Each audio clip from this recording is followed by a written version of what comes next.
ಬಿಡಿ ಕೆಳಗೆ ಬಿಡಿ, ಜಗ್ಬೇಕದು ಆ ಥರ.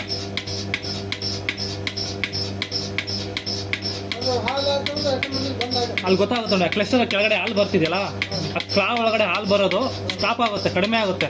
ಸೊ ಆ ಟೈಮಲ್ಲಿ ನೋಡ್ಕೊಂಬಿಟ್ಟು ಆಫ್ ಮಾಡ್ಕೊಂಡು ತಗೋಬೇಕು. ಈ ಪೈಪನ್ನು ಅಬ್ಸರ್ವ್ ಮಾಡಿ, ಮಿಲ್ಕ್ ಟ್ಯೂಬ್ ಇದೆಯಲ್ಲ, ಈ ಟ್ಯೂಬಲ್ಲಿ ಹಾಲು ಬರೋದು ಕಡಿಮೆ ಆಗುತ್ತೆ.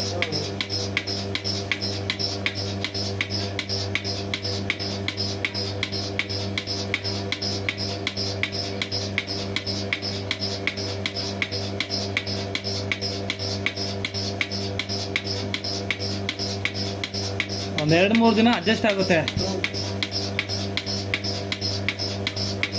ಸ್ಟಾರ್ಟಿಂಗಲ್ಲಿ ಆ ಸೆನ್ಸ್ ಇದೆಯಲ್ಲ, ಆ ಸೆನ್ಸ್ ಸ್ವಲ್ಪ ಭಯ ಬೀಳ್ತವೆ.